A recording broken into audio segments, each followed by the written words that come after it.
Trump puppet Ecuador President Daniel Noboa puts 100% tariffs on Colombia. With the combination of pressure and fear from the Trump administration, Ecuadorian President Daniel Noboa has, under the guise of national sovereignty, decided to not only place tariffs on Colombia goods but place a 100% tariff on all Colombian goods and products that would enter the country of Ecuador. The stated reason for the implementation of 100% tariffs on Colombian goods and products by President Noboa was because of the perceived reality of the Colombian government lacking the implementation of concrete and effective measures regarding border security on the part of Colombia. He went on to state that the fight against corruption and drug trafficking are a non-negotiable priority, and this measure reaffirms the country's commitment to protecting its citizens and safeguarding the integrity of its territory. The increase of 100% tariffs on Colombian goods comes on the heels of President Noboa applying a previous 50% tariff on Colombian goods and products. Colombian President Gustavo Petro responded that by President Noboa both applying and increased tariffs on Colombian goods and products, it would invoke the collapse of the Andean Pact,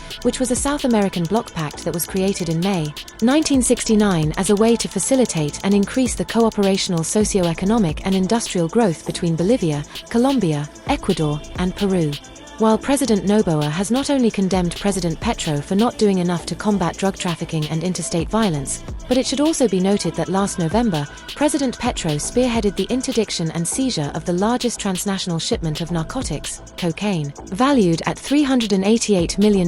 in the last 10 years while in office. What seems to be fueling the actions of President Noboa is the fact that not only does he align himself with the policies of the Trump administration, but he supported the highly controversial boat strikes executed by President Trump, which killed over 150 people in international waters under the guise of them trafficking narcotics, a claim by the Trump administration which has failed to be proven. Another probable reason why President Noboa has recently placed 100% tariffs on Colombian goods and products is because he has recently joined President Trump's Shield of the Americas, which was created to combat drug cartels and other transnational crimes in the Western Hemisphere. President Noboa stated to press that the government of Ecuador has made genuine efforts to cooperate with Colombia, even while facing a trade deficit exceeding $1 billion annually. In retaliation, Colombia has not only suspended cross-border energy sales but has imposed its own variation of tariffs on Ecuadorian products and goods. Beyond this, Colombia has also accused the Ecuadorian military of being responsible for the killing of 27 Colombian nationals during its bombing campaign near the border. Adding insult to injury and lending credibility to the pushback the Ecuadorian president has been receiving, Mexico was forced to cut diplomatic ties to Ecuador due to its overreach when the Ecuadorian military executed a raid on Mexico's embassy in order to effect and arrest former Ecuadorian Vice President Jorge Glass, who was granted political asylum back in 2024.